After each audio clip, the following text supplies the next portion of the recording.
Mi nombre es María de los Dolores. Tengo 74 años y hoy voy a contar una historia que guardé por mucho tiempo en el pecho. Si tú crees que conoces a tu propia hija, que sabes de lo que es capaz, puede ser que te equivoques como me equivoqué yo, porque la persona que más amé en el mundo, que llevé en el vientre por 9 meses y crié con tanto sacrificio aquí en las montañas de Oaxaca, fue la misma que me hizo la peor maldad que alguien puede hacerle a una madre.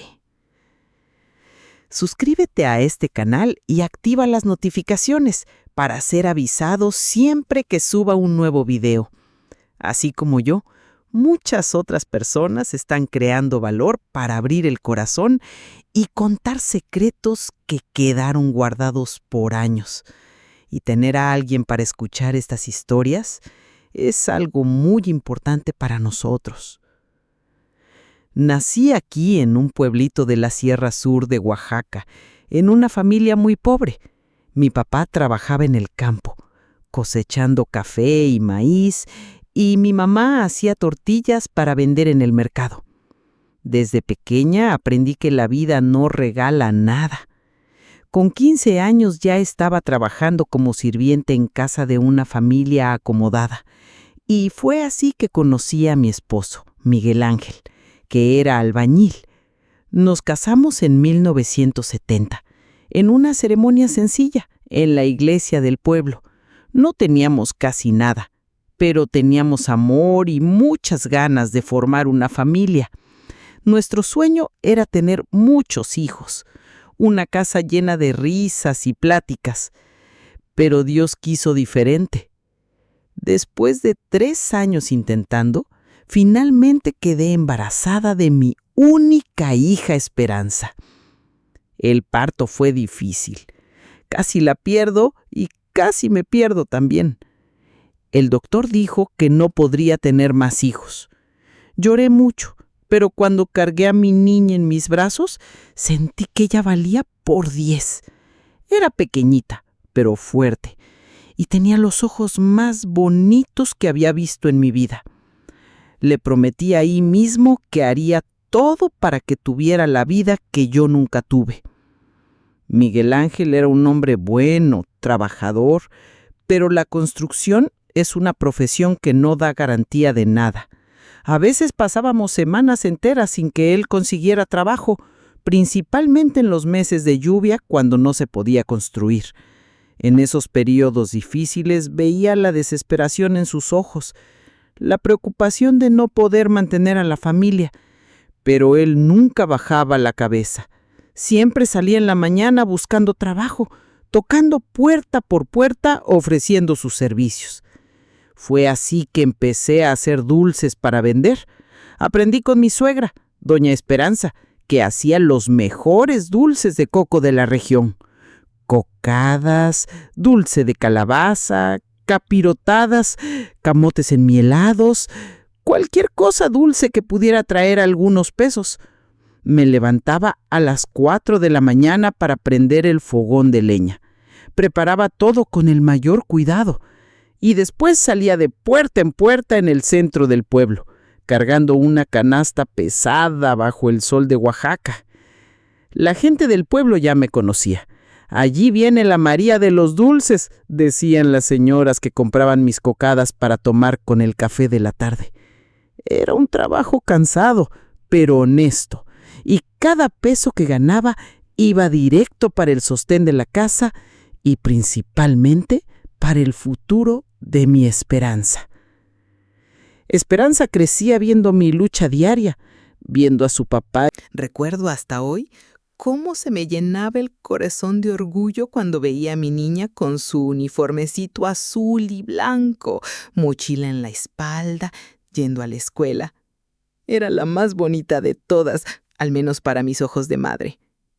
Pero también recuerdo las veces que llegaba a casa quejándose de que las otras niñas tenían ropa bonita, materiales nuevos cada semana, loncheras coloridas con personajes de la televisión, tenis de marca. Sentía que se me apretaba el corazón cada vez que escuchaba esas quejas, porque sabía que tenía razón. Los otros niños venían de familias con mucho más dinero que la nuestra, pero siempre le decía: hija, lo importante es que estudies y seas alguien en la vida. Las cosas materiales las conseguimos después, con trabajo y dedicación. Lo que importa es lo que está aquí adentro. Y me tocaba el pecho a la altura del corazón. Cuando Esperanza cumplió 15 años, ya era una señorita linda. Era inteligente, sacaba buenas calificaciones, pero empecé a notar cambios en ella. Se avergonzaba cuando las amigas de la escuela venían a casa. Nuestra casita era sencilla, de adobe, en el barrio de abajo. Ella siempre encontraba una excusa para no traer a nadie. Un día, sin querer, la escuché platicando por teléfono con una compañera. Dijo que su mamá trabajaba en una tienda del centro, mintiendo sobre mi trabajo de limpieza. Fingí que no escuché, pero eso me dolió profundo. Era como si tuviera vergüenza de mí. Miguel Ángel siempre decía: María, deja a la muchacha, es una etapa, va a entender cuando crezca. Pero yo sentía que había algo más profundo ahí. Esperanza empezó a ser diferente conmigo, me contestaba de mala manera, siempre encontraba defectos en todo lo que hacía. A los 17 años me dijo que quería estudiar para medicina. Cuando escuché eso, Miguel Ángel y yo nos miramos asustados, sin saber qué decir. ¿Medicina? ¿Nuestra hija? ¿Doctora? Parecía un sueño imposible, cosa de gente rica, de familia que siempre había tenido estudios. Lloró frente a nosotros ese día. Dijo que era el sueño de su vida, que siempre quiso ayudar a la gente, salvar vidas. Prometió que sería doctora y que después cuidaría de nosotros cuando fuéramos viejos. Mamá, el día que me reciba, usted nunca más va a tener que trabajar. Les voy a dar una buena vida a mi papá y a usted. Fueron las palabras exactas que dijo y que quedaron grabadas en mi corazón para siempre. Esas palabras me derritieron por completo. ¿Cómo una madre dice que no a una petición así? ¿Cómo iba a ser yo la persona que destruyera el sueño de mi propia hija? Aunque sabía que no teníamos las condiciones, aunque sabía que sería un sacrificio enorme, la miré a los ojos y le dije: hija, si eso es lo que quieres, vamos a encontrar la manera. Y encontramos. Vendimos nuestro refrigerador viejo, una Kelvinator pequeñita, que era nuestro bien más valioso después de la casa. Empeñé mi cadena de oro, esa que Miguel Ángel me había dado cuando nos comprometimos, hecha de oro sencillo pero que valía mucho para mi corazón. Miguel Ángel agarró trabajo extra hasta los domingos, construyendo bardas, haciendo reparaciones, cualquier cosa que apareciera.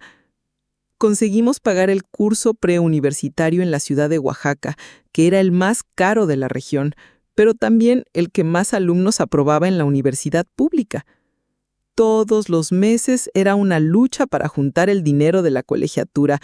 Hubo meses que comimos solo frijoles con tortillas y piloncillo para poder pagar. Pero valía la pena ver el empeño de Esperanza. Estudiaba día y noche, convirtió nuestro cuartito en una biblioteca. Libros apilados por todos lados, resúmenes pegados en la pared, fórmulas de química escritas hasta en el espejo. Yo le llevaba café con pan dulce durante las madrugadas, la veía inclinada sobre los libros hasta que salía el sol. Nunca se quejaba del cansancio, nunca pidió rendirse. Era pura determinación. Esperanza pasó el examen para medicina en la Universidad Autónoma Benito Juárez en la ciudad de Oaxaca. Fue la alegría de nuestra vida. Nunca habíamos tenido un doctor en la familia. Ella sería la primera. El día del resultado. Pero la facultad estaba en la ciudad de Oaxaca y ella necesitaba vivir allá. Rentamos un cuartito pequeño cerca de la universidad. Yo vendía mis dulces con más ganas todavía para ayudar con sus gastos. Miguel Ángel agarraba cualquier trabajo que apareciera, aunque fuera lejos. Esperanza venía a casa una vez al mes, a veces menos. Cuando venía, parecía distante. Hablaba de cosas que yo no entendía, usaba palabras difíciles y siempre parecía tener prisa para regresar. Decía que necesitaba estudiar mucho, que medicina era pesado, y yo le creía.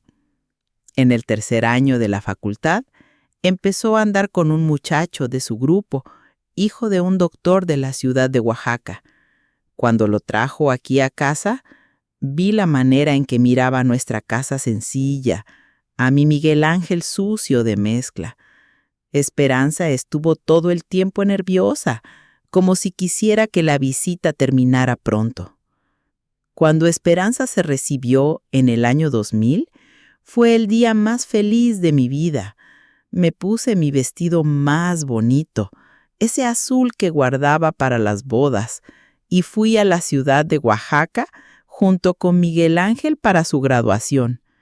Estaba hermosa con su toga, y cuando vi a mi hija recibiendo el diploma, pensé, valió la pena cada sacrificio. Pero durante la fiesta me di cuenta de que casi no nos presentó a sus compañeros.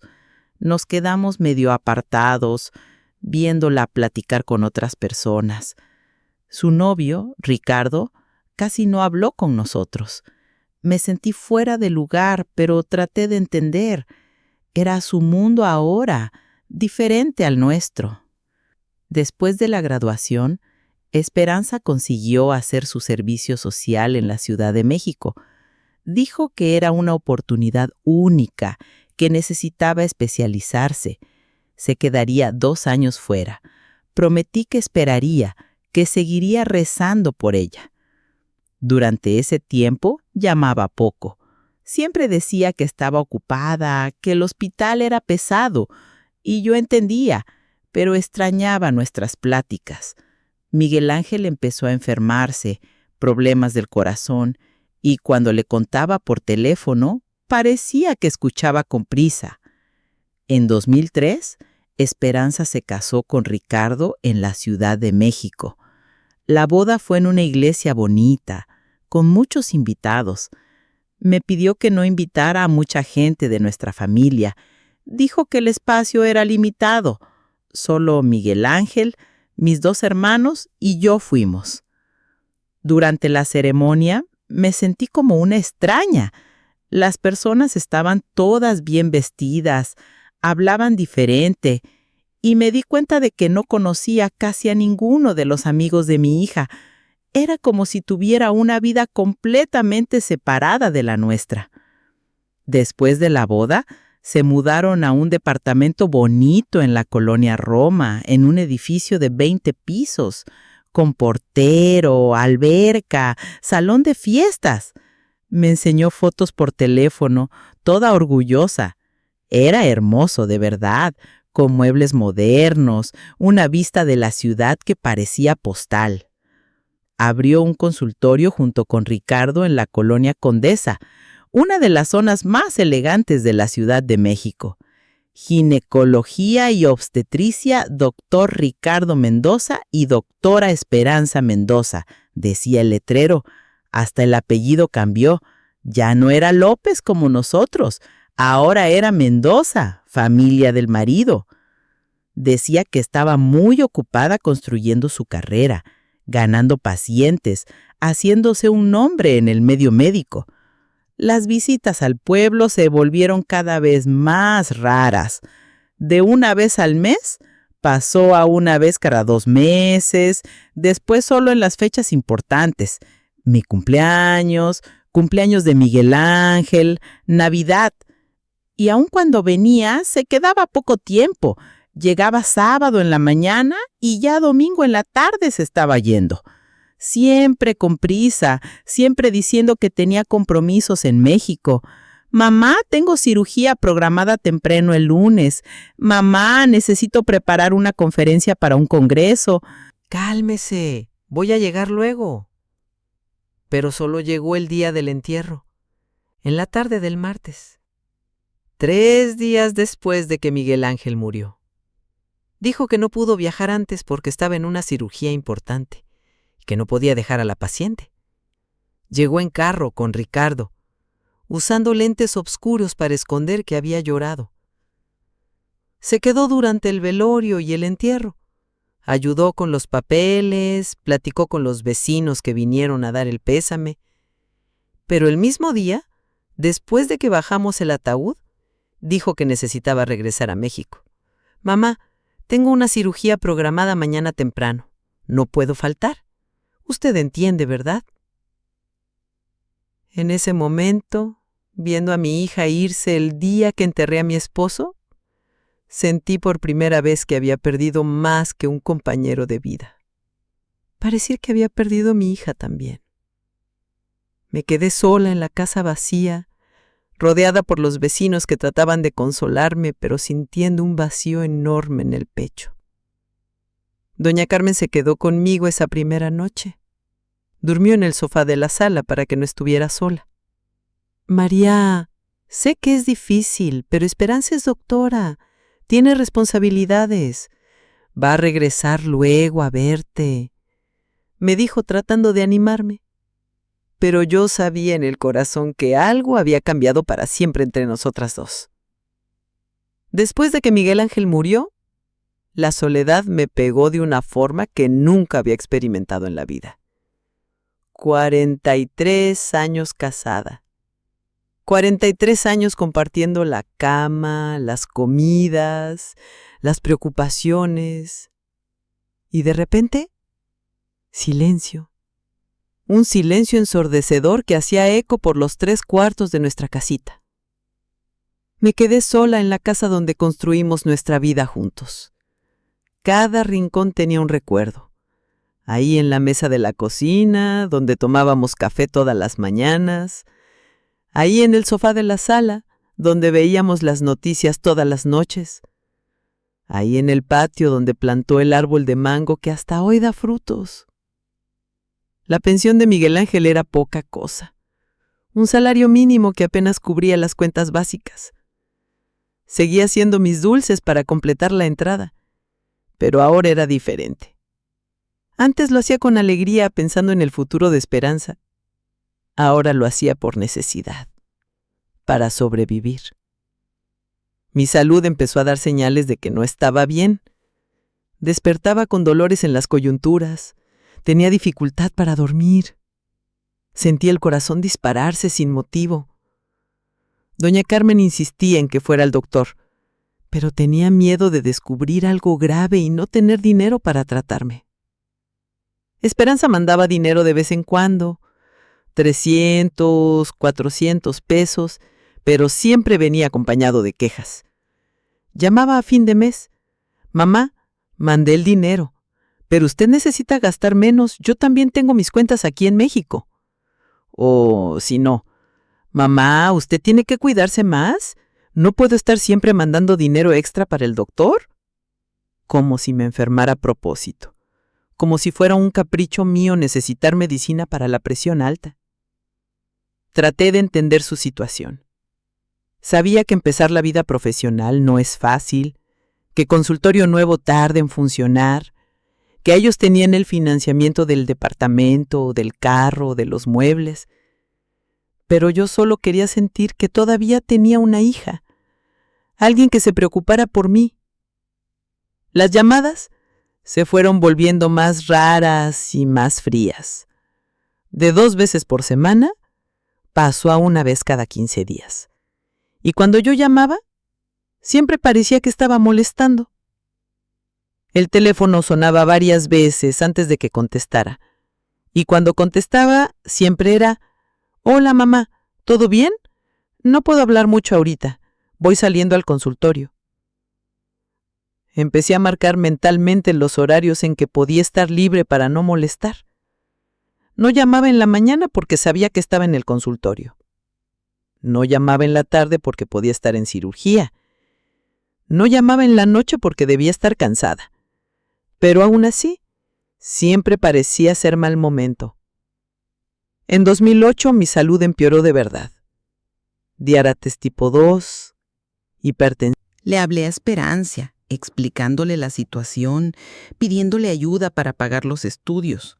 Mandó el dinero, sí, 1,200 pesos, pero junto vino un regaño que me dolió más que cualquier enfermedad.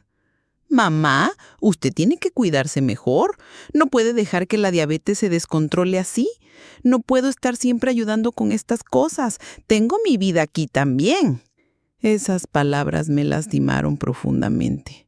No era por el dinero, era por la manera en que hablaba, como si fuera una carga en su vida, como si estar enferma fuera una decisión mía, como si cuidar a una madre vieja fuera una obligación intolerable. Después de ese episodio, evité al máximo pedirle ayuda. Preferí arreglármela sola, ahorrar en lo que podía, dejar de comprar alguna medicina, antes que escuchar otra vez ese tono de impaciencia en la voz de mi hija. En 2010, Esperanza apareció en casa con una plática extraña. Dijo que estaba preocupada por mí, que no podía quedarme sola en una casa vieja, que cualquier cosa podía pasar. Habló de un lugar muy bueno en la Ciudad de México, una casa de reposo para adultos mayores, con enfermeras, doctores, todo lo que necesitaba. Le dije que no quería salir de mi casa, de mis vecinos, de mi pueblo. Insistió, dijo que era por mi bien, que allá tendría compañía, no estaría sola. Prometió que me visitaría siempre, que sería mejor para todos. Resistí por meses, pero ella no desistía. Llamaba cada semana hablando del tema, decía que era terca, que no pensaba en mi seguridad. Hasta que un día lloró por teléfono. Dijo que no dormía bien pensando en mí sola, que como doctora sabía de los riesgos. Ese llanto me convenció. Pensé, si ella está así de preocupada, tal vez sea mejor. Tal vez allá cerca de ella nos acerquemos otra vez. En marzo de 2011, Esperanza vino por mí. Empacamos mis cosas más importantes y nos fuimos a la Ciudad de México. La casa de reposo era bonita, limpia, con jardín y todo. Me presentó a las enfermeras, habló con la directora, me instaló en un cuarto que compartía con otra señora. Dijo que se quedaría algunos días conmigo para que me adaptara. Pero al segundo día dijo que necesitaba regresar al trabajo. Prometió que vendría a verme el fin de semana. Llegó el fin de semana y no apareció. Llamó diciendo que había tenido una emergencia en el hospital. La semana siguiente, lo mismo. Cuando finalmente vino, se quedó menos de 1 hora. Dijo que estaba bien cuidada, que era mejor así. Los días en la casa de reposo eran largos. La comida era buena, los cuidados también, pero extrañaba mi casa, mis vecinos, el tianguis de mi pueblo. Las otras viejitas tenían visitas regulares de hijos, nietos. Yo solo tenía Esperanza, y ella venía cada vez menos. Después de 6 meses en la casa de reposo, pasó algo que cambió todo. Una de las enfermeras, Lupita, era de Oaxaca también. Un día me dijo doña María, «Usted conoce a la doctora Esperanza desde hace mucho tiempo». Le dije que era mi hija. Lupita se puso extraña, dijo que no sabía. Le pregunté por qué había dicho eso y me contó que había escuchado a Esperanza platicando con el marido en el pasillo. Estaban discutiendo sobre dinero y ella había dicho que ya no aguantaba gastar en casa de reposo para mí. Pero lo que más me dolió fue lo que vino después. Lupita dijo que escuchó a Esperanza diciendo que yo no era realmente su madre, que ella había sido adoptada cuando pequeña y que ahora que Miguel Ángel había muerto ya no tenía obligación conmigo. Mi mundo se desplomó en ese momento. Yo sabía que eso era mentira. Recordaba el parto, cada momento del embarazo, cada día cuidándola. Pero entendí que mi hija estaba inventando esa historia para deshacerse de mí sin sentir culpa. La semana siguiente, cuando Esperanza... Ese día le dijo, «Esperanza, puedes negar que soy tu madre a los demás, pero tú sabes la verdad. Sabes que te cargué en el vientre, que casi me muero en tu parto, que vendí todo lo que tenía para pagar tus estudios. Un día esa mentira va a regresar a atormentarte». Se fue enojada. Dijo que yo estaba delirando, que eran cosas de la edad. Pero vi la desesperación en sus ojos. Sabía que yo sabía. Y aquí debo contarles algo que me duele hasta las lágrimas. Hace poco me enteré de que Esperanza tuvo un hijo, mi nieto, hace ya 5 años. Un nieto que nunca conocí, que nunca cargué en mis brazos, que ni siquiera sabe que existo. Ella decidió que yo estaba muerta para el mundo, y por eso mi propio nieto crecerá sin saber que tiene una abuela que lo habría amado con toda el alma. Hasta aquí, juro que no sé si actué bien. Cuéntame en los comentarios, ¿tú habrías hecho diferente? Porque lo que pasó después fue algo que ni yo esperaba, y cambió todo entre nosotras dos para siempre. 3 meses después de esa plática, Esperanza dejó de visitarme completamente. Mandaba dinero para la casa de reposo, pero ya no aparecía. Yo estaba resignada, pensando que había perdido a mi hija para siempre, cuando algo inesperado pasó. Un abogado apareció en la casa de reposo buscándome. Licenciado Gustavo, un señor elegante, que dijo representar el patrimonio de una persona que había muerto en la Ciudad de México. No tenía idea de lo que quería conmigo. Me explicó que una señora llamada Esperanza Villalobos había muerto el año anterior y dejado un testamento. En ese testamento me dejaba una casa y una cantidad de dinero a mí, María de los Dolores López. Me quedé confundida. No conocía a ninguna Esperanza Villalobos. El abogado me enseñó una foto y ahí me acordé. Era doña Esperancita, una señora que cuidé por 2 años cuando mi Esperanza era pequeña. Estaba sola, no tenía familia, y yo hacía la limpieza de su casa y preparaba las comidas. Se había encariñado mucho conmigo y con Esperanza. Doña Esperancita siempre decía que yo era como una hija para ella, que Esperanza era como una nietecita. Cuando se fue poniendo más débil, tuvo que mudarse a una clínica y perdimos el contacto.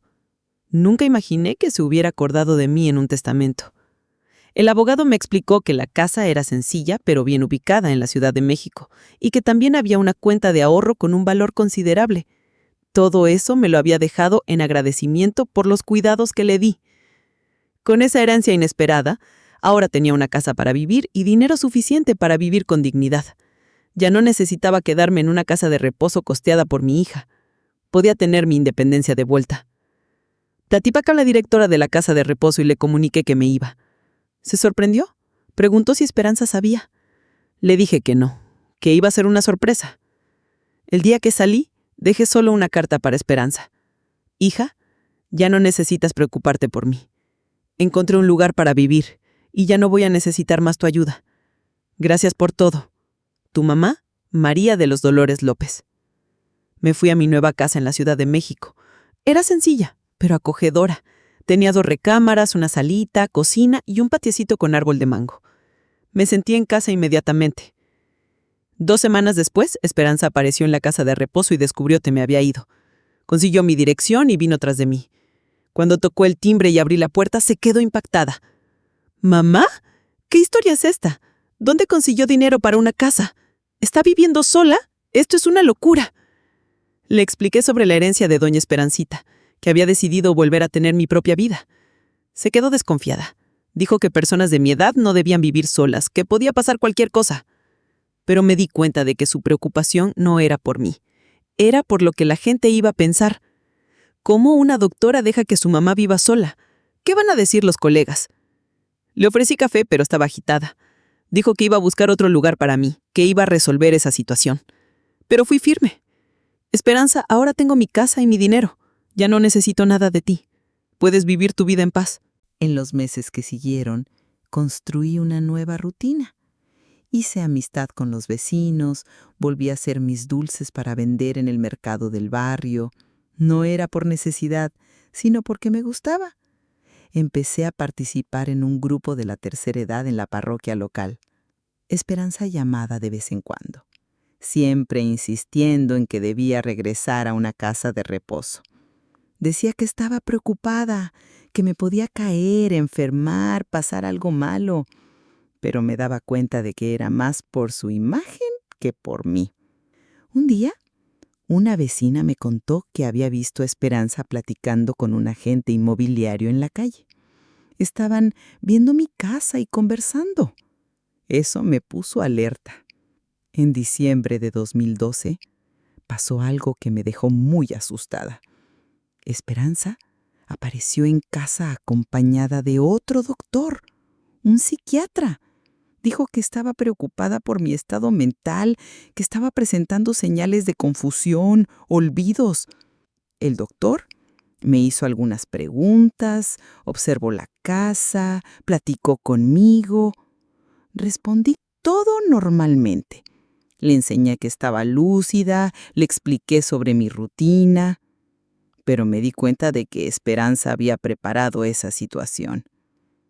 Después de que el doctor se fue, me dijo que él había recomendado que me internaran en una clínica psiquiátrica, que era peligroso que viviera sola. Me quedé desesperada. Sabía que si me internaban, perdería mi casa, mi libertad, todo. Le dije que no iba a aceptar, que estaba bien, que tenía derecho de vivir donde quisiera. Se enojó. Dijo que como doctora sabía lo que era mejor para mí, pero no cedí. Después de esa situación, busqué ayuda. Fui con un abogado público y le conté lo que estaba pasando. Me explicó que nadie me podía internar contra mi voluntad si estaba lúcida y capaz. Me aconsejó hacer algunos estudios para comprobar mi sanidad mental y conseguir dictámenes médicos que certificaran que estaba apta para vivir sola. Hice todo lo que me pidió y todos los resultados comprobaron que estaba bien. El abogado también me ayudó a hacer un testamento, dejando mi casa para una institución de caridad. Dijo que era importante tener todo documentado en caso de que alguien tratara de cuestionar mi capacidad en el futuro. En 2013, la verdad sobre las intenciones de Esperanza salió a la luz de una forma que no esperaba. Mi vecina, doña Carmen, me contó que había escuchado una conversación entre Esperanza y su marido en el portón de mi casa. Estaban discutiendo sobre dinero. Ricardo le estaba reclamando a Esperanza sobre el dinero que gastaban conmigo, y ella decía que estaba tratando de resolver la situación, que si lograba internarme, podría vender mi casa y quedarse con el dinero de la herencia. Doña Carmen dijo que escuchó a Esperanza diciendo que yo no iba a vivir mucho de todos modos, que era mejor asegurar el dinero antes de que lo gastara todo o se lo dejara a otras personas. Cuando escuché eso, sentí como si me hubieran dado un golpe en el estómago. Mi propia hija estaba planeando quitarme todo lo que tenía usando mi supuesta incapacidad mental como excusa. Después de descubrir la verdad, tomé una decisión difícil. Decidí que ya no quería tener contacto con Esperanza.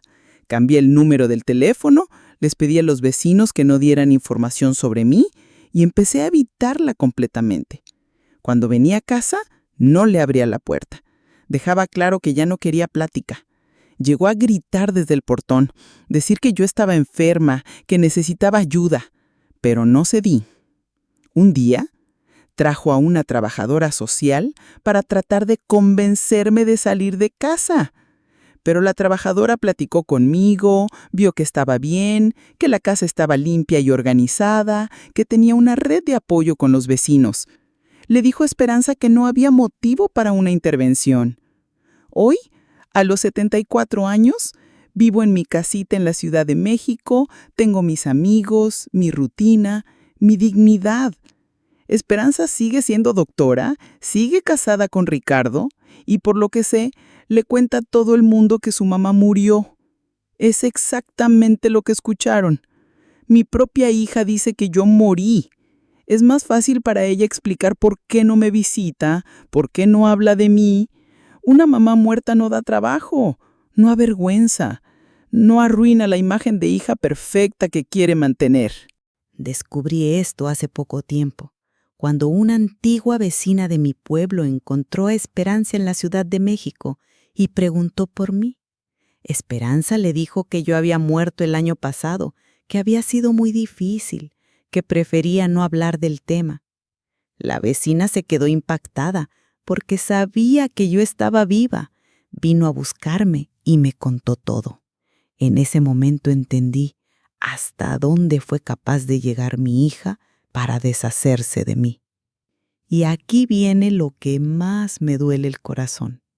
Hace unos meses me enteré por casualidad que tengo un nieto. Esperanza tuvo un hijo hace 5 años, un niño que ahora debe estar empezando la primaria. Mi nieto, la sangre de mi sangre, que nunca he podido abrazar, que nunca ha escuchado mi voz, que no sabe que tiene una abuela que lo amaría más que a su propia vida. Ese niño cree que su abuela paterna es su única abuela. Probablemente Esperanza le dijo que su otra abuela murió antes de que él naciera. Mi propio nieto está creciendo con esa mentira y eso me rompe el alma cada día. A veces me quedo despierta en las noches pensando en él. ¿Cómo será? ¿Se parecerá a Esperanza cuando era pequeña? ¿Le gustarán los dulces como a su mamá? ¿Será inteligente, curioso, travieso? Todas esas preguntas que una abuela debería poder responder por experiencia propia, yo solo puedo imaginarlas. Es el dolor más grande que cargo. No es solo que perdí a mi hija, es que perdí la oportunidad de ser abuela. Perdí esos momentos únicos, cargarlo cuando era bebé, verlo dar sus primeros pasos, escuchar sus primeras palabras, contarle cuentos, enseñarle a hacer mis dulces tradicionales, platicarle sobre su abuelo Miguel Ángel, que habría estado tan orgulloso de él. ¿Saben lo que más tristeza me da? No es la mentira que ella cuenta a los demás, es saber en su corazón que yo realmente morí. La mamá que ella una vez amó. Aquí en el canal contamos historias reales, historias de personas de verdad que vivieron momentos intensos, difíciles, hermosos o incluso secretos que se guardaron durante toda una vida. Si tú tienes una historia así, o conoces a alguien que lleva algo en el pecho y necesita desahogarse, escríbenos. El correo está en la descripción del video. Será un placer contar tu historia con todo el cariño y respeto del mundo. A veces, solo abrir el corazón ya ayuda mucho a quien ha guardado tanto dentro de sí. Y si esta historia te tocó de alguna manera, déjale un like y compártela con alguien que necesite escucharla.